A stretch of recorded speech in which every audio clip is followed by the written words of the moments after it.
Buenas tardes con todos. Desde el Centro Nacional de Telemedicina agradecemos su asistencia el día de hoy por estar en esta telecapacitación sobre el dengue.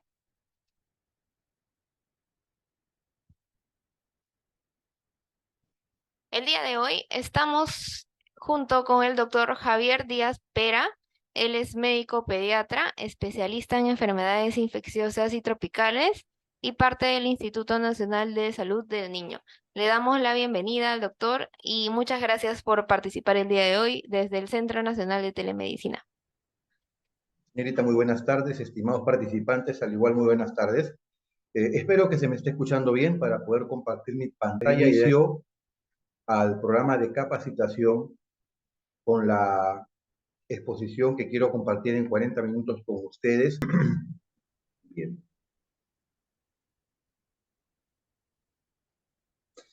Hay que recordar de que el dengue es una enfermedad producida por el virus del mismo nombre, el cual característicamente presenta 4 serotipos relacionados del género arbovirus y que se transmite a los seres humanos principalmente mediante la picadura de mosquito hembra infectado.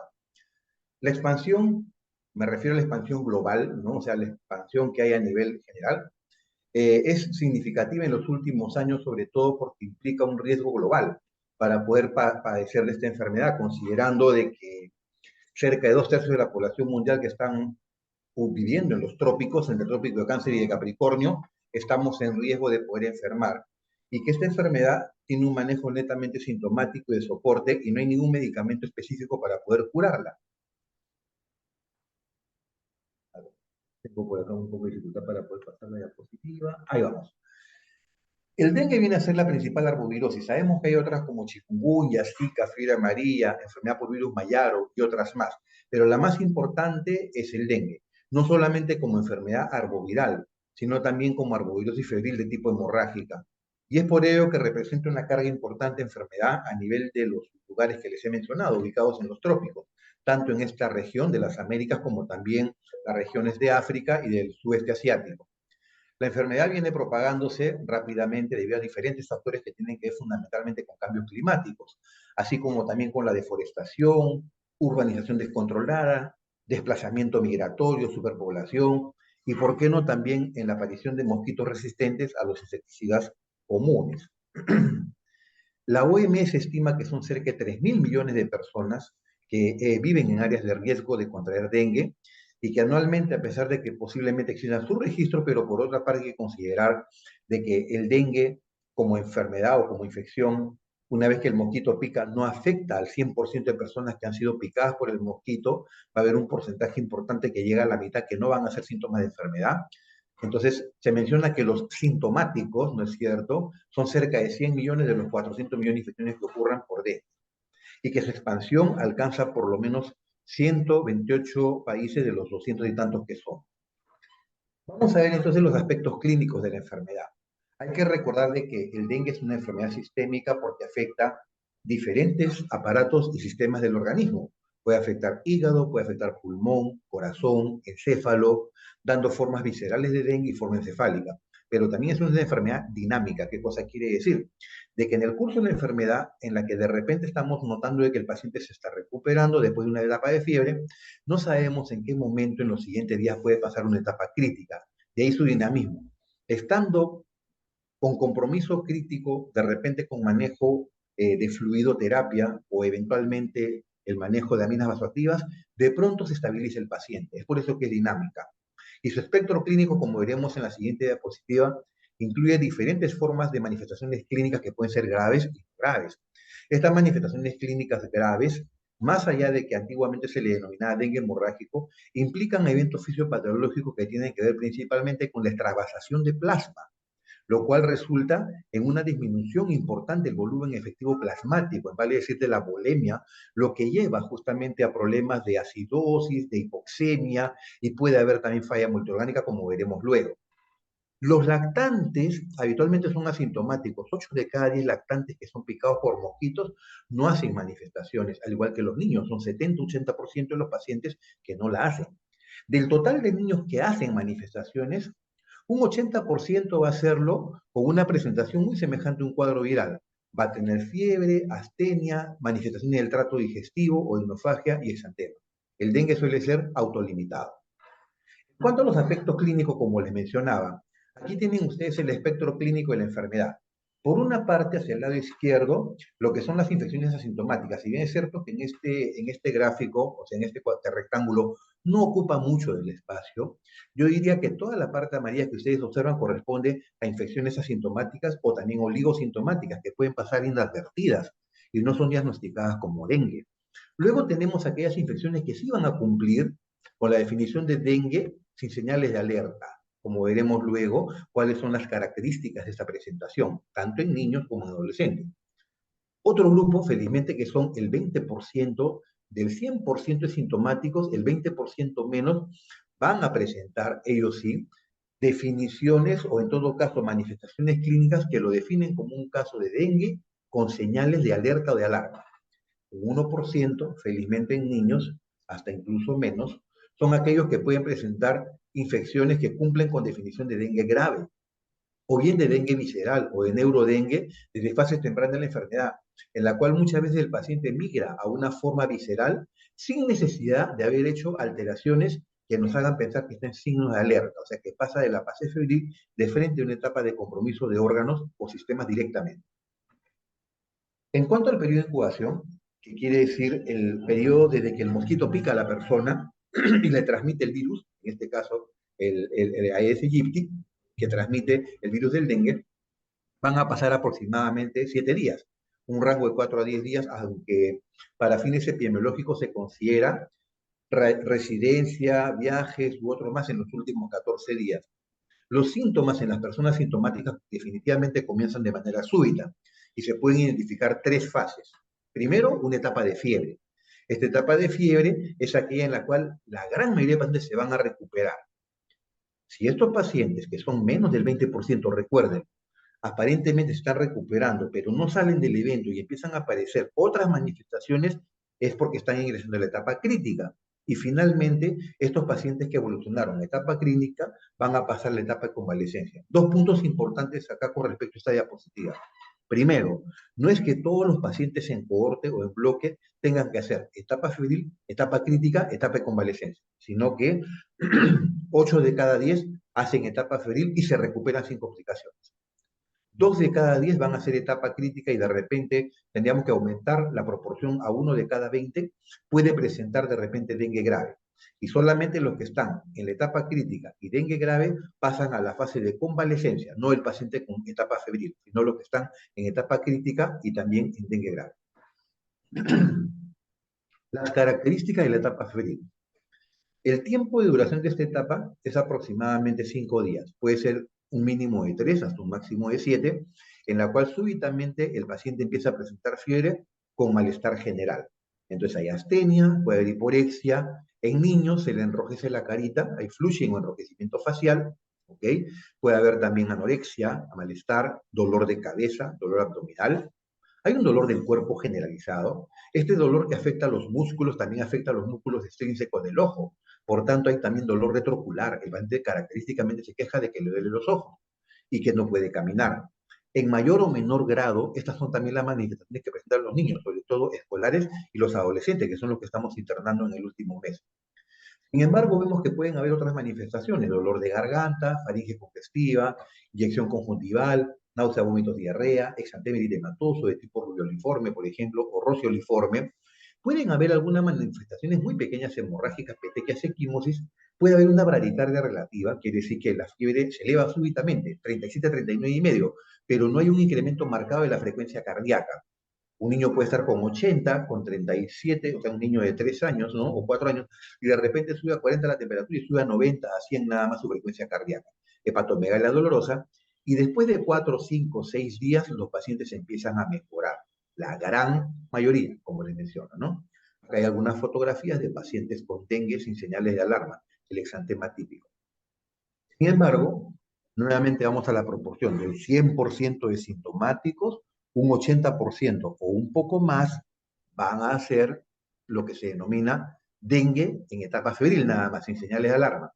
habrá un 20% que aparentemente empiezan a mejorar, ¿no es cierto?, cuando cae la fiebre, pero pasa uno, pasa 2 días, pasa tres y empiezan a empeorar, empeoran con la efervescencia. Y esto transcurre generalmente entre el día 4, ¿no es cierto?, y el día 7 de la enfermedad, entre el día 4 y el día 7. ¿Qué es lo que aparece en la etapa crítica? ¿Qué es lo que marca el ingreso a esta etapa? Los signos de alarma o los signos de alerta. La mayoría de signos de alerta van a ser una expresión de lo que viene a ser la pérdida del volumen efectivo plasmático, extravasación de plasma. Se afecta la permeabilidad del endotelio, se afecta el glicocálice que le rodea por acción del NS1, que es un antígeno del dengue que forma complejos que se depositan en estos lugares, y hay otros eventos inflamatorios más. Paralelamente, al perderse el volumen de plasma, se quedan los elementos formes en la sangre y se produce un incremento del hematocrito, lo que se denomina hemoconcentración, en la que las cifras de hematocrito pueden incrementarse incluso más del 20% de un hematocrito considerado como basal. Si un niño tenía 33% de hematocrito, de repente llegó a la emergencia en esta etapa con dolor de barriga muy intenso, vómitos persistentes, le tomamos en ese momento un hemograma completo y claro, no conocíamos el hematocrito y nos vamos con la sorpresa que de repente el paciente está con 44% de hematocrito y que ya cuando se va de alta se va con 34% de hematocrito. Si sacamos la cuenta, el 20% de 34 es 6.8, o sea, 34 más 6, 40. Y él tenía, cuando llegó, 43, 44% de hematocrito. Estaba hemoconcentrado el paciente. También compromiso visceral, por ejemplo, hepatopatía, compromiso de glándula de vesícula biliar y otros más. Se hace mucho más intensa la epistaxis y hemorragia y también la plaquetopenia puede alcanzar su valor más bajo. La plaquetopenia ya se empieza a manifestar desde la etapa febril. Es por eso que el descenso de las plaquetas que suele suceder en la etapa llamada crítica es de esperar, definitivamente, ¿no? Salvo que el paciente no presente un sangrado intenso, se constituirá la plaquetopenia en un signo de alerta, sobre todo para que los colegas no tengan plaquetofobia, ¿no? Que es uno de los principales problemas por los cuales internan porque están bajas las plaquetas, ¿no? Cuando muchas veces no se justifica. Hay erupción cutánea, que es pruriginosa, confluente, adopta una forma, como veremos luego, de islas blancas en un mar rojo, y si se maneja oportunamente al paciente, fundamentalmente con fluidoterapia y el apoyo sostenido que necesita, y no aparecen más complicaciones a partir de entonces, continúa su evolución natural y se recupera el paciente en la etapa de convalecencia. Pero si no se restaura la bulimia por retraso en el diagnóstico, por tardar en llevar al paciente a la atención, horas después pueden tener ahí sí hipoperfusión de tejido, choque hipovolémico. Lamentablemente el niño puede empezar a tener letargia, irritabilidad, taquicardia importante, incluso por problema, no solamente falta de volumen, sino que puede ser miocarditis con taquicardia afebril. Recuerden que en esta etapa crítica ya no hay fiebre, muchas veces, la mayoría de veces ya no tiene fiebre el paciente, derrame pleural, líquido libre en cavidades, como por ejemplo pleural y también peritoneal, pericárdico, o sea, pericarditis, o fundamentalmente derrame pericárdico seroso u otra serosis. Y la progresión, cuando no se corrige adecuadamente el volumen o no se utilizan las aminas vasoactivas que se necesitan o no se le pasa algún al paciente, puede empezar a aparecer los signos de choque. Inicialmente seguro, mediante la acción nuestra oportuna, puede ser un choque compensado. Sale del problema, pero en otras oportunidades, lamentablemente, entra un choque descompensado. Comienzan los sangrados en el paciente, puede haber también daño neurológico agudo, hipoperfusión de órganos y todas las complicaciones que se derivan de estos eventos fisiopatológicos, como son el síndrome de respuesta inflamatoria sistémica, daño multiorgánico, acidosis metabólica, coagulopatía y eventualmente la muerte del paciente. Acá tenemos pacientitos que tienen hemorragia gingival, una niñita que tuvimos, un adolescente que tuvimos hace poco con una epístasis importante que logró ser controlada en etapa crítica, de que hace equimosis, la eritrodermia pruriginosa, acá se ven las islas blancas en mar rojo, acá se ve mejor incluso las islas blancas en mar rojo. En cuanto a la etapa de recuperación, si el paciente supera la etapa crítica, que es como lo que esperamos todos los que manejamos pacientes que ingresan en etapa crítica, de hecho nosotros en el instituto el año pasado manejamos cerca de 210 niños, ahora digamos manejando 45 más o menos en estos 2 primeros meses y medio que tenemos del año 2024, todos entran con dengue con signo de alerta, porque si no, no se hospitalizarían. Se entiende de que un paciente que tiene dengue sin signo de alarma no se hospitaliza y lamentablemente se interna incluso dengue con signo de alarma con comorbilidad. Hemos tenido 3 pacientes con PTI, imagínense, con plaquetas por menos de 10.000, ¿no? Complicado. Pacientes nefrópatas crónicos en hemodiálisis con dengue, también. Felizmente que lo que no hemos tenido es recién nacidos, ¿no? Neonatos. Bueno, si supera esta etapa, las siguientes 72 horas hay una reabsorción progresiva, gradual de los líquidos del compartimento extravascular y la persona empieza a mejorar. Entonces, luce mejor, tiene mucho más apetito, ya no tiene dolor de barriga intenso. La barriga o el abdomen duele porque se acumula líquido alrededor del plexo solar, a nivel retroperitoneal. Y eso es lo que le genera un dolor reflejo y por eso a la persona le duele mucho. ¿No? Otros autores mencionan de que el dolor es porque se desciende la cápsula de Gleason, que también duele, o también la vesícula biliar. Y es por eso que aparece un dolor abdominal exquisito que incluso podría simular un abdomen agudo quirúrgico. Luego se incrementa la diuresis significativamente. Se estabiliza el hematocrito, quiere decir que empieza a bajar. Lo que no es normal es que baje en la etapa crítica. En la etapa crítica que estemos concentrados, si el paciente luce mal, luce taquicárdico, luce disneico, luce pálido, con llenado capilar lento, y empieza a bajar el hematocrito, hay que buscar sangrado oculto. Ojo, puede ser lo más frecuente en niños sangrado tracto gastrointestinal. Y esto se expresa porque horas después va a tener una melena seguramente de 300 mililitros o medio litro, ¿no es cierto?, o sea, de heces melenudas, o sea, melena. Bien, el recuento de leucocitos que inicialmente estaba leucopénico empieza a subir y se empiezan a recuperar también las plaquetas, pero más lentamente, ¿no? Que empiezan a subir lentamente. En esta fase de convalescencia o de recuperación hay que vigilar indudablemente un estado probable de sobrecarga líquida o si el paciente estuvo pues, con una estancia prolongada, más de 5 días, o estuvo en cuidados intensivos, lamentablemente, alguna sobreinfección bacteriana sobreagregada. Hay que tener cuidado sobre todo el manejo en poblaciones especiales, recién nacidos, por ejemplo, lactantes, niños, pacientes con insuficiencia cardíaca congestiva, enfermedad renal crónica, así como cuando se hace estos temas para adultos, y seguro lo van a tocar, hay que manejar de manera diferente pacientes con comorbilidad, pacientes obesos, gestantes y ancianos. Durante la etapa crítica y de recuperación hay que tener en cuenta que si seguimos manteniendo la hidratación a volúmenes elevados, podemos llevar más bien un paciente al otro extremo. Tiene un exceso de líquidos y puede aparecer incluso edema agudo del pulmón, falla cardíaca por el exceso de líquido que le estamos indicando, sobre todo en la población de lactantes y preescolares, porque de repente el adolescente se defiende miccionando más, entra en poliuria, pero el niño pequeño no. Esta es una gráfica que nos muestra de manera tradicional, porque es un gráfico adaptado al doctor Jeep, que se publicó en el 80 cuando aún se hablaba de dengue hemorrágico, el cual de alguna manera nos permite ver la correspondencia que existe entre día de enfermedad, temperatura, eventos clínicos, cambios de laboratorio de serología viral y curso de enfermedad. Primera etapa, febril. Segunda etapa, crítica. Tercera, recuperación. Etapa febril. Objetivo más importante, evitar que el niño se deshidrate, porque acá puede haber deshidratación. ¿Qué es lo que sucede? Fiebre muy alta, todos los síntomas que les he mencionado, dolor de barriga, náuseas, vómitos, dolor de cabeza, retroocular y todo lo que recuerden, empieza a incrementarse el hematocrito un poquito, pero fíjense cómo las plaquetas caen en la etapa febril. Es por eso que es usual que encontremos en la etapa febril plaquetopenia y que esto no sea un signo de alerta, ojo, no es un signo de alarma.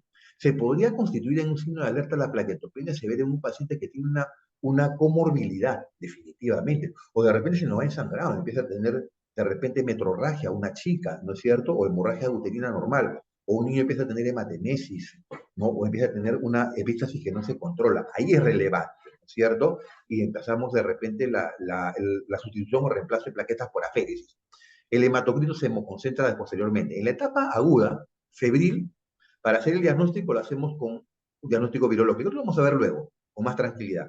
En la etapa crítica, fíjense, en la cual pueden aparecer los signos de alarma y también los signos de gravedad. Lo que tenemos que prevenir es esto, prevenir el shock, fundamentalmente en esta etapa. Característicamente el niño ya no tiene fiebre o puede elevarse un poquito. Tiene el hematocrito en su punto más elevado. Hemos tenido niños con 50, 52% de hematocrito, plaquetas más bajas. Hemos tenido niños con 10.000 plaquetas hasta incluso 10 días después de la enfermedad, acá figura 4 o 5, hasta 10 días después de la enfermedad. Posteriormente, va cayendo el hematocrito más rápido de lo que se recupera el número de plaquetas en la etapa de recuperación, en la cual el objetivo más importante cuando se trata en esta etapa del paciente es evitar la sobrehidratación. 3 puntos importantes con respecto al dengue en los niños. Si tenemos un paciente en emergencia en el que existe un nexo epidemiológico, si lo tenemos con fibra indiferenciada, le pedimos un hemograma y se encuentra una leucopenia con neutropenia más linfocitosis o también leucopenia con linfopenia, esto nos alerta en la posibilidad de dengue. Ahora, si eso además de repente está en segundo, tercero, cuarto día de enfermedad, encontramos que las plaquetas están en menos de 150.000, ya sabemos que posiblemente es dengue, podemos incluso actuar si de repente en la zona donde vive hay dengue hasta que tengamos el resultado, porque la caída de las plaquetas puede preceder a la hemoconcentración. En otras palabras, la caída de las plaquetas puede preceder a la extravasación de plasma. El otro punto importante, en la etapa febril va a ser muy difícil que podamos reconocer, si no decimos imposible, si el niño evoluciona a la remisión espontánea con recuperación completa de la enfermedad o si de repente a la caída de la fiebre eso va a iniciar un dengue grave. No lo sabemos, ¿no es cierto? Y es por eso que es importante tener en consideración este párrafo, que prestemos atención a las 72 horas siguientes después que baja la temperatura. Si la temperatura baja al cuarto día, al quinto día, al sexto día, hay que observar al paciente, tener mucho más observación clínica, monitoreo de signos vitales, ¿no es cierto?, en los siguientes 2 o 3 días después que cayó la fiebre, porque el niño puede entrar en etapa crítica desencadenando los eventos que hemos visto hace un momento. Otro punto importante, los menores de 1 año pueden presentar diferentes síntomas de enfermedad. La letalidad puede ser mayor en neonatos y lactantes pequeños. En el recién nacido que tiene dengue vertical, hay diferentes reportes de serie de casos, incluso de madres que han fallecido durante la etapa de dengue grave, ¿no? En el puerperio inmediato. Entonces, el recién nacido puede simular una sepsis neonatal. Casi todos simulan una sepsis neonatal, ¿no? O una miocarditis. Un lactante puede más bien presentar manifestaciones de la vía respiratoria superior, también puede tener diarreas el paciente o puede llegar a convulsionar, incluso por encefalopatía, por virus dengue. Punto 3. Hay que recordar que en niños pequeños la extravasación de plasma puede comenzar como edema palpebral. Eso quiere decir de que podemos tener un bebito de 4 meses con los párpados hinchaditos. Y uno piensa que es porque de repente cuando estuvo en emergencia le pasaron mucho líquido. No, es extravasación de plasma, porque así llega de la casa. Ahora, los trastornos electrolíticos son más frecuentes definitivamente en los lactantes. ¿Por qué? Porque tienen como un 70% de agua. Entonces, eso hace que se precipiten los problemas electrolíticos en este grupo etario. Por otra parte, es frecuente que los niños pequeños presenten hiperrespuestas del sistema reticuloendotelial, hepatomegalia, esplenomegalia, y que el shock en niños no sea por una disminución de la presión arterial. Es complicado conseguir un brazalete para tomar la presión de un lactante. Hay que ver otros signos, como cuando manejamos trastornos electrolíticos por diarrea, ¿no? Buscamos irritabilidad, letargo, hipotermia, frialdad, llenado capilar enlentecido, taquicardia, ruidos cardíacos de baja intensidad, etc., etc. Eso es lo que buscamos en un pacientito en shock o con potencial shock. Este es un gráfico de la clasificación binaria, la vamos a pasar porque vamos a desglosar poco a poco este gráfico, solamente para recordar que antes del año 2009, la OMS solamente hablaba de dengue clásico, dengue hemorrágico. Durante todo el 2000, del 2000 al 2009, el grupo DENCO trabajó en la nueva clasificación para detectar señales de alerta antes de que el paciente pase a dengue grave. Con esto, reducir el riesgo de mortalidad. Y es por eso que ahora hablamos de dengue, ¿no es cierto?, como sin signo de alarma y dengue grave. ¿Y cuáles son los signos de alarma en los niños? Los signos de alarma son el dolor abdominal intenso y continuo, náusea, vómito persistente, sangrados, la lipotimia, decaimiento, de repente el niño está yendo aparentemente bien, pero está un poquito decaído, 12, 13 años, al día siguiente se levanta, quiere ir a bañarse o de repente quiere ir al baño, va con la mamá y se le decae a la mamá, ¿no? Lo echamos en la cama, le tomamos la presión, está hipotenso ese paciente, ¿no? Así es como puede descompensar, incluso estando hospitalizado el paciente. Derrames serosos, muchas veces detectados por el estudio de imagen. Encontramos en la ecografía abdominal ascitis, ¿no? Ecografía de bases pulmonares, derrame pleural, o alguna radiofetoras, una evidencia de derrame pericárdico que la confirmamos luego con un ecocardiograma. Incremento del hematocrito, hemoconcentración, oliguria, dolor torácico, hipotermia y otros más. Acá hay algunas plantillas, ¿no?, que se emplean. Esta es la de la OPS, esta de acá es nacional, ¿no?, en la que trata de hacer entender a la comunidad cuáles son estos signos de alerta que tenemos que identificar porque son riesgos del paciente para poder en horas descompensar. El dengue grave está definido por cualquiera de estos siguientes 3 criterios. Uno, que tenga clínica de shock el paciente. Puede ser solo al inicio de repente taquicardia, pulso filiforme, llenado capilar lento, frialdad distal, también irritabilidad, ¿no es cierto? Acá definitivamente acúmulo importante líquido que puede generar dificultad respiratoria en el paciente. Si logramos monitorizar mejor, en este caso la presión arterial, posiblemente encontremos una presión diferencial, que es la diferencia entre sistólica y diastólica menos de 20, que es lo primero que aparece. Luego cae la presión arterial media, presión sistólica, ¿no es cierto?, más 2 de la diastólica, dividido entre 3, empieza a caer, ¿no es cierto? Empieza por 70, 50, 40, o sea, empieza a caer la presión arterial media. O que tenga sangrado grave, melena, es muy frecuente en niños que tienen dengue grave. Es infrecuente el dengue grave, pero los que hacen sangrado hacen melena, más que hematemesis, ¿no es cierto? Es más melena. O la afección grave de órganos. Hay que tener en cuenta de que el niño puede tener compromiso severo de órganos. Por ejemplo, llega el paciente y todos piensan que es un hepatitis, porque llega histérico, náuseas, vómitos, decaimiento, coluria y hipocolia. Le piden transaminasa 7000 TGP, 8500 TGO, TP 24 segundos, falla hepática. Le hacen la prueba de IgM para hepatitis A, negativo, B negativo. Le piden este invársito y se olvidaron de que viene un área endémica de dengue. Le piden dengue y le sale NS1 positivo. Hepatitis grave, ¿no es cierto? Con insuficiencia hepática. También puede haber compromiso encefálico, neurodengue, ¿no es cierto? O miocarditis por virus dengue. En esta diapositiva vemos los problemas clínicos que hay en las etapas, febril, crítica y de recuperación. Problemas en la etapa febril, deshidratación, tenemos que prevenirla. En etapa crítica, el choque, ¿no es cierto? ¿Por qué? Por extravasación de plasma, fundamentalmente, o por hemorragia grave o compromiso de órganos. Convalecencia, la hipervolemia, recuerden, ¿no? Sobre todo si el tratamiento intravenoso con fluidos, en este caso cristaloides, ha sido muy excesivo. En cuanto al laboratorio de dengue, hay que pedir un hemograma completo cuando ingrese el paciente y luego controles dependiendo de la clasificación y el estado clínico de cada paciente, mínimo cada 24 horas.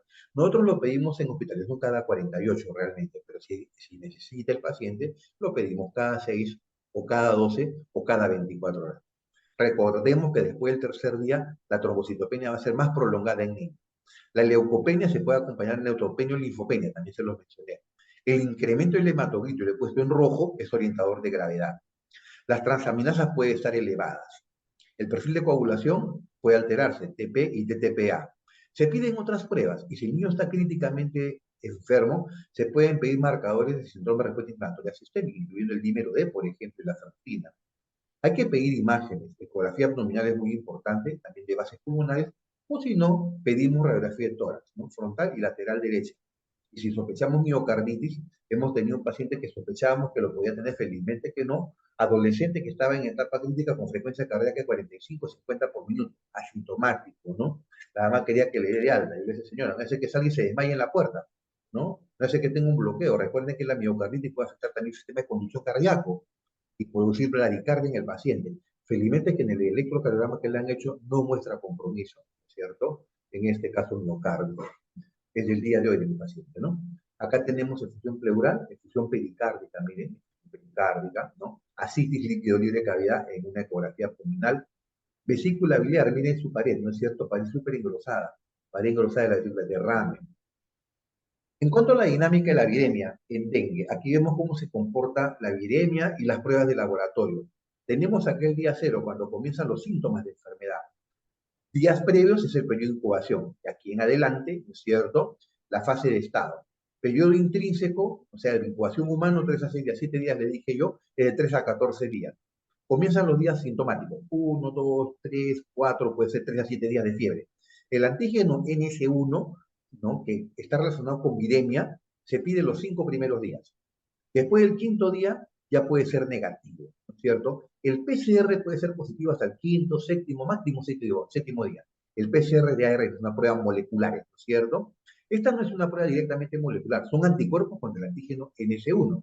Puede ser inmunocromatografía, puede ser test de ELISA. El INS hace test de ELISA. Y de repente en el salud también lo hacen, prueba de ELISA.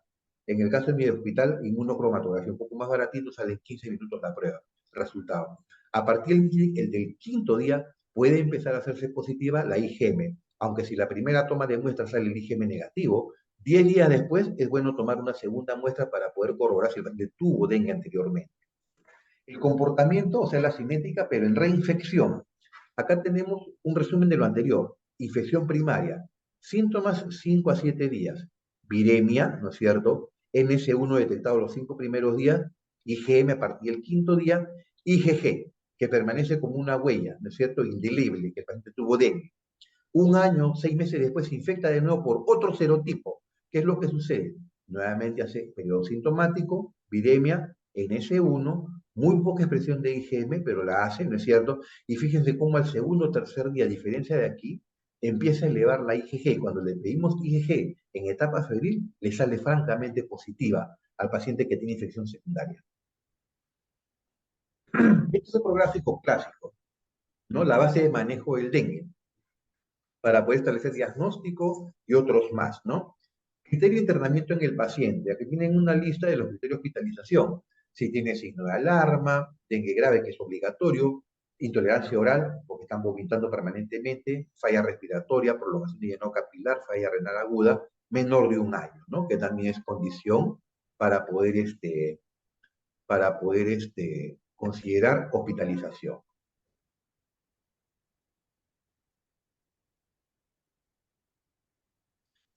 Hay una clasificación según categoría de riesgo propuesta por la OMS y que ha sido adoptada en la norma técnica sanitaria, tanto del 2017 como también la del 2024, perdón, que ha salido hace una semana, ¿no? Grupo A de manejo, grupo B y grupo C. Manejo ambulatorio grupo A, hospitalario grupo B y C, tratamiento de urgencia y referencia o cuidados intensivos. Para ser manejado como grupo A, no debe tener ningún signo de alerta ni comorbilidades, debe estar tomando bien agua, miccionando y hemodinámica estable. Grupo B, tener por lo menos un signo de alarma, o bien, no tiene signo de alarma, pero tiene una condición, ¿no es cierto?, preexistente, un riesgo social. Y grupo C, o tiene fuga capilar severa con shock, idealmente compensado, hemorragia severa o compromiso de órganos. Muy bien. ¿Por qué se agravan los pacientes con dengue? ¿Por qué llegan a la etapa crítica o por qué llegan a la etapa de dengue grave? Uno, por consulta tardía, otro, porque no se reconocen los signos de alarma en el paciente, se inicia tardíamente la hidratación, se reconoce el shock tardíamente, se vigila decentemente los signos vitales y otros más que tienen ustedes en la lista, con hipervolemia, con edema pulmonar por hidratación, infecciones intrahospitalarias o falla hepática. Este es el manejo de grupo A. Esto lo voy a pasar porque este es un manejo netamente primer nivel de atención, donde hay 3 puntos importantes, creo yo. Control de la temperatura con paracetamol, prevenir deshidratación con sales de rehidratación, ¿no es cierto? Jugos y otros más, no darle soluciones hipotónicas como agua pura al paciente y vigilar que no tenga oliguria, ¿no es cierto? Que no tenga de repente vómitos, labios secos, ojos y otros. Y 3, prevenir el contagio del dengue, usar mosquitero en casa y sobre todo enseñarle a los padres los signos de alerta. Es más, se les puede entregar esta cartilla donde están detallados algunos signos de alarma que tienen que ser reportados inmediatamente. Por ejemplo, WhatsApp se le puede pasar al personal de salud para que vayan a buscarlo o para que lo reciban en la posta o en un hospital. ¿Qué pasa con el B1, que es el tratamiento de un paciente con condiciones asociadas? Debe pasar a una unidad de vigilancia clínica de dengue. El objetivo es prevenir shock en este paciente. Entonces se estabiliza y maneja la comorbilidad que tiene, se estimula y este líquido, pero si no bebe, hay que pasar una terapia endovenosa según la fórmula de Holly de Segar, que es más o menos 2 a 4 mililitros por kilo por hora. 2 a 4 mililitros por kilo por hora. 100 por kilo los 10 primeros kilos, ¿no es cierto? 50 mililitros por kilo los siguientes 10 y luego 25 o 20 creo. Bueno, monitoreo, balance hídrico, diuresis y otros más, y si no mejora el paciente en 12 a 24 horas se hospitaliza y se maneja como paciente con dengue con signo de alarma. El objetivo primordial, como le mencionaba, prevenir shock. Idealmente se pide un hemograma completo y algunas otras pruebas si se puede. Idealmente, el lactato Ringer. Hay diversos estudios que demuestran que el lactato Ringer previene de mejor forma el pase de un dengue grave y de que ha habido un mayor riesgo de que el paciente, por más que se hidrate, pase el dengue grave con cloruro. Lamentablemente, en nuestro país, bueno, en el MINSA, manejamos fundamentalmente cloruro de sodio. No tenemos tampoco polielectrolítica, ¿no? Se le pasa una carga de 10 mililitros por kilo en una hora. Se vigila signos vitales en ese momento y se reevalúa en una hora. Si mejora el paciente, se reduce a la mitad, 5 a 7 mililitros kilo hora, más o menos por 2 a 4 horas, y se monitorea. Mejoró, se sigue reduciendo.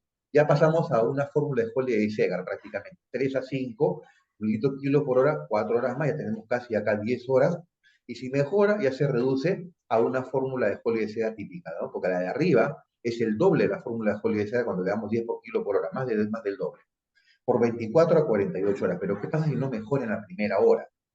Si el paciente en la primera hora no mejoró con la carga que se le dio el lactato de cloruro, se le administra una segunda carga de lactato de cloruro, 10 ml por kilo en una hora. Si mejora, se procede como la anterior. Se reduce el goteo 5 a 7 mililitros kilo hora, se monitorea y se prosigue el manejo anterior. Pero ¿qué pasa si con la segunda carga no hay mejoría? La OPS recomienda una tercera carga de lactato o cloruro de sodio en una hora.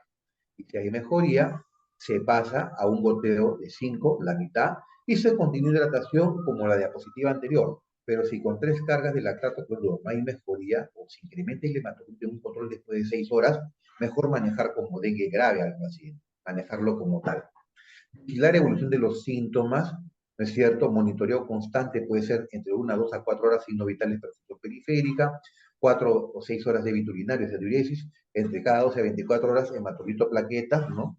Balance hídrico permanente cada 3 o cada 4 horas, ¿no?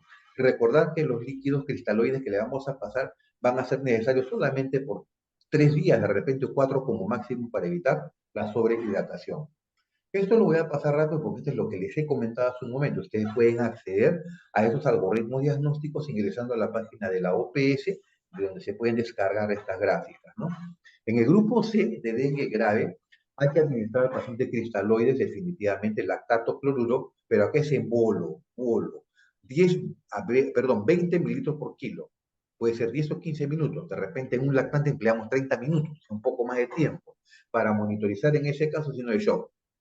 Los que hemos tenido experiencia manejando niños con deshidratación grave por diarrea o infecciosa, muchas veces ponemos el estetoscopio a nivel del precordio y cuando se le va pasando el bolo de cloruro vamos viendo cómo mejora en prácticamente minutos la intensidad de los ruidos cardíacos que eran inaudibles o muy, muy bajos en tono, empieza a incrementarse, empieza a golpear, ¿no es cierto?, el corazón con ruidos fuertes taquicárdicos. Y también el pulso filiforme que se nos perdía cuando queríamos palpar la muñeca, lo podemos encontrar nuevamente. Eso quiere decir que empieza a haber mejoría clínica. Y si hay mejoría clínica con un bolo, pasamos a manejarlo ya con goteo, 10 cc por kilo por hora, como que fuera un dengue, ¿no es cierto?, en grupo B. Se continúa por 1 o 2 horas, monitoreo horario. Y si se mejora, se sigue como si fuera, ¿no es cierto?, del grupo B. Dengue con señal de alarma. El problema es si no mejora. Si no mejora el paciente, pasar a un segundo bolo de cristaloides, ¿no? De 20 mililitros por kilo en 15 minutos, lactante 30 minutos. Si no mejora, tercer bolo de lo mismo. Si persisten los signos de choque, está haciendo de repente un choque no, digamos, refractario, ¿no? O no compensado. Hay que ver que no tenga miocarditis, que no tenga derrame pericárdico, que no esté sangrando el paciente de repente o comorbilidad. Se puede administrar coloides, sí, pero la gran mayoría de unidades críticas inmediatamente le colocan noradrenalina, adrenalina para manejar, ¿no es cierto?, como vasoactivos. El mismo gráfico de manejo del dengue, grupo C. En hemorragias graves, sobre todo cuando cae bruscamente el hematocrito, pasar paquete globular, evaluar perfil de coagulación, se puede pasar crioprecipitados o plasma fresco, monitorear continuamente el laboratorio e imágenes y pedir pruebas mucho más seguido, cada 2, cada 6, 12 o 24, incluyendo en el dengue grave otras pruebas, fibrinógeno, el resto del perfil de coagulación, se pide también TGO, TGP y otras pruebas más. Hay que tener cuidado en este grupo definitivamente con la sobrecarga de volumen, puede haber falla respiratoria, puede edema pulmonar o acidosis metabólica. Por tanto, cuando el niño está empezando a recuperarse, tengan cuidado que no tenga de repente disnea, respiración rápida con dificultad, taquipnea, politirajes o crépitos a la ocultación, o sibilancia, porque de repente le estamos pasando mucho líquido. También ver la infiltración yugular, ¿no? Hay que prevenir el shock irreversible por falla cardíaca fundamentalmente. Algunas malas prácticas clínicas en manejo de dengue. Enviar a un paciente con dengue al hogar sin controlar su seguimiento. Administrar ácido acetilsalicílico o corticoides o plaquetas inmediatamente, ¿no?, indiscriminadamente. O usar doxiciclina para manejar a los pacientes con dengue o cloroquina, ivermectina u otras drogas más.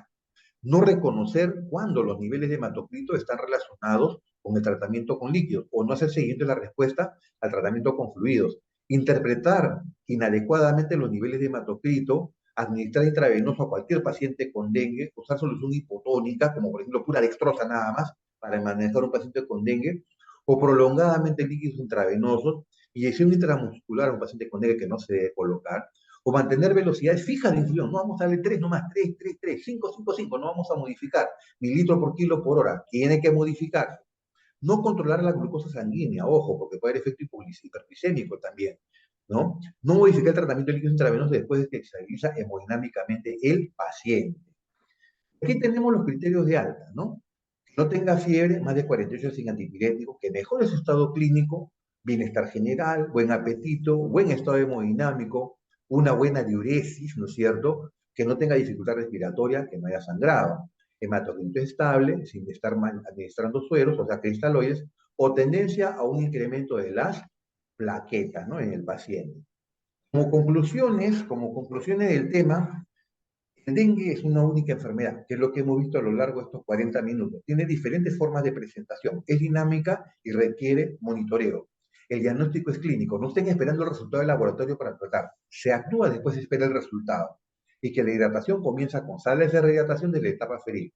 Recordar que más del 95% de las muertes por dengue se pueden prevenir con manejo adecuado del paciente, pero sobre todo con una organización adecuada de los sistemas de salud, y que la clave para prevenir muertes por dengue, de acuerdo al cuadrito que le dije, por qué se agravan los pacientes con dengue, ¿no es cierto? Es fundamentalmente con una atención adecuada y oportuna del paciente, ¿no? Entonces, terminando, pregunta por acá, sí, así es. Ciñéndome al tiempo exacto que me han dado, no queremos ver esto nunca más, ¿no? No solamente en niños, definitivamente, tampoco en los adultos. Lamentablemente, el año pasado se han perdido más de 30 niños con dengue, ¿no? Sobre todo pequeños. Y no queremos ver este año, ¿no? Este problema. Entonces, les agradezco su atención. No sé si hay alguna pregunta. Por su tiempo en esta ponencia. Esperamos un minuto para que los participantes dejen sus preguntas. Claro que sí. Doctor, tenemos una pregunta por nuestro canal de YouTube de Yulisa. Buenas tardes. Con respecto al uso del metamisol en paciente con dengue leve. Es una muy buena pregunta porque muchas veces uno se ciñe estrictamente a algunas recomendaciones que tienen que individualizarse. ¿Por qué le digo esto? Porque nosotros en la práctica sí hemos utilizado metamisol, ¿ya? Tanto por vía oral o también por vía intravenosa en pacientes con una temperatura demasiado elevada, pero por ejemplo con riesgo de convulsiones, porque tenía antecedentes de síndrome convulsivo del paciente, ¿no? Entonces, por eso es que nosotros hemos tenido que utilizar metamisol, ¿no? Hay diversos estudios que recomiendan de que no, como puede ser con otros medicamentos, pero en situaciones muy excepcionales sí se puede utilizar, ¿no? Sí se puede utilizar. Voy a responder otra pregunta, si usted me lo permite, porque una de las personas que está participando tenía una pequeña duda con respecto a que como el paciente con dengue que tiene señales de alarma, se menciona que se deshidrata, pero al mismo tiempo se dematiza. Y lo voy a explicar. Les comentaba yo que el evento fisiopatológico más importante del dengue con señales de alarma es la extravasación del plasma. ¿Qué significa extravasar? Significa perder plasma a través del endotelio vascular. En otras palabras, se pierde volumen efectivo intravascular. En otras palabras, se pierde volemia, ¿no es cierto? ¿Y a dónde se va ese líquido? Es la pregunta.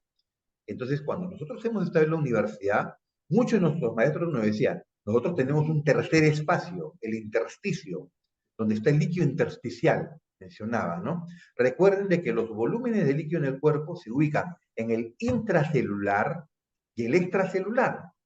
El intracelular es el agua dentro de la célula. El extracelular puede ser intersticial e intravascular. Ese es para refrescar un poco los conocimientos. Entonces, ¿qué es lo que pasa cuando se extravasa líquidos del intravascular? En este caso, se está produciendo disminución de la volemia, por tanto, es una evidencia de deshidratación. ¿Por qué? Porque baja el volumen efectivo plasmático, también pierde electrolitos. Pero no es que lo pierda hacia el exterior, como sucede en una diarrea. Si ustedes me quieren de repente entender a manera coloquial, y discúlpeme por favor, puede ser una diarrea interna la que tiene el paciente con dengue. O sea, está perdiendo líquidos a su interior del cuerpo. No le evidencia usted por una pérdida externa que puede medir la diarrea que está haciendo. Entonces, ¿a dónde se va ese líquido? Al intersticio. Y al ir al intersticio, en los niños puede agarrar tejido subcutáneo y aparecen edemas. Pero también aparece serositis, o sea, aparece mayor cantidad de líquido en el intersticio, ¿no es cierto?, de las serosas, y también se extravasa el líquido a las cavidades naturales, en este caso peritonal y pleural. Y es por eso que aparece la citis, aparece también la efusión de la pleura, ¿no es cierto? O sea, una pleuresía, pero de tipo serosa, y también efusión pericárdica, ¿no? Esa es la razón, ¿ya? Esa es la razón. Hay otra pregunta en la cual ya se ha demostrado, porque se han hecho diversos estudios, ¿no? En los que el ácido tranexánico no ayudaría. Simplemente le podría recordar, ¿no? ¿Cuál es el mecanismo de acción del ácido tranexánico, ¿no? El ácido tranexánico nada tiene que ver con las plaquetas, para comenzar. Mecanismo de acción actúa a nivel de la fibrinolisis. Es un antifibrinolítico, o sea, actúa a nivel de la formación del tapón, o sea, en este caso la fibrina. Por tanto, no tiene ningún mecanismo directo relacionado con las plaquetas. ¿Ya? Es por eso de que incluso cuando se ha hecho la investigación en IETSI, IETSI ha hecho la investigación crítica, ¿no?, de ciertos puntos como ácido tranexámico, el uso de plaquetas y otros más con respecto al manejo de dengue, no hay evidencias científicas que demuestren su, digamos, beneficio al usarlo, ¿no? Su beneficio. Ahora, en el tema de restricción de hidratación en el niño con shock, bueno, la idea es de que el niño reciba la cantidad suficiente y necesaria para que salga del estado de shock.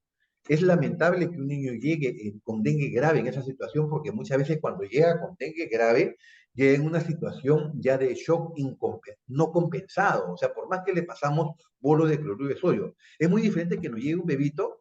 Hay veces que, como me ha pasado a mí y le ha pasado a muchos colegas, llega, por ejemplo, una señora con su bebé en la espalda, tapadito, y hay veces cuando uno es inexperto, interno de medicina o residente, empieza a conversar que cómo está tu hijo, la anamnesis, y no revisó al paciente.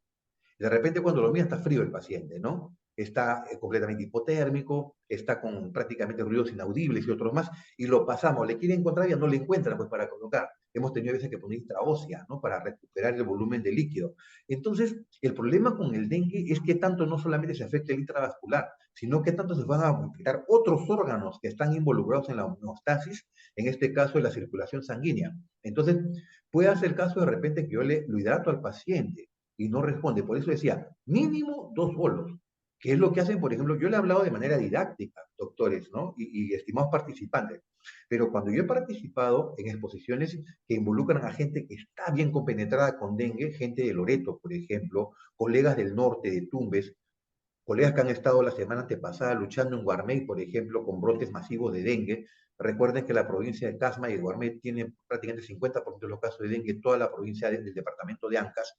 Entonces, ellos basta con 1 o 2 bolos, ya no tienen tiempo. Como tienen tantos pacientes, no van a estar con 3 o 4 bolos. De frente le pasan ya aminas vasoactivas para mejorar, ¿no es cierto? En este caso, la contracción del vascular, ¿no? Para mejorar la presión arterial, ¿no? Entonces, según las recomendaciones que da la OPS, deben ser máximo 3 bolos. Máximo 3. Lo siguiente, si no responde a cristaloide, debería ser coloide, idealmente. Pero ahí hay que ver que no esté sangrando, porque también puede ser paquete globular lo que necesita el paciente. Si no tiene paquete globular, pasarle sangre total, ¿no es cierto? Sangre total al paciente, 20 por kilo si lo necesita, ¿no? Doctor, nos disculpa, pero tenemos que ir finalizando la sesión. Oh, caramba. Ya, Igualmente, disculpa, ya. agradecemos su tiempo por estar con nosotros sobre este tema tan importante que es la alerta epidemiológica en dengue. Y bueno, Ajá. si nos puede dar sus palabras finales para cerrar la sesión. Muchas gracias. Sí, yo agradezco la invitación para participar y por primera vez, y por eso estoy muy contento de participar en este tipo de eventos de tanto realce científico, donde podemos conversar y de repente en algún momento compartir mayores opiniones con respecto al tema. Quedaron algunas preguntas ahí pendientes que me hubiera gustado contestarlas, bueno, pero si yo les dicto mi correo electrónico, de repente les puedo responder. Mi correo electrónico es jdiasp, lo voy a poner después en el chat, jdiasp, arroba insn.pe,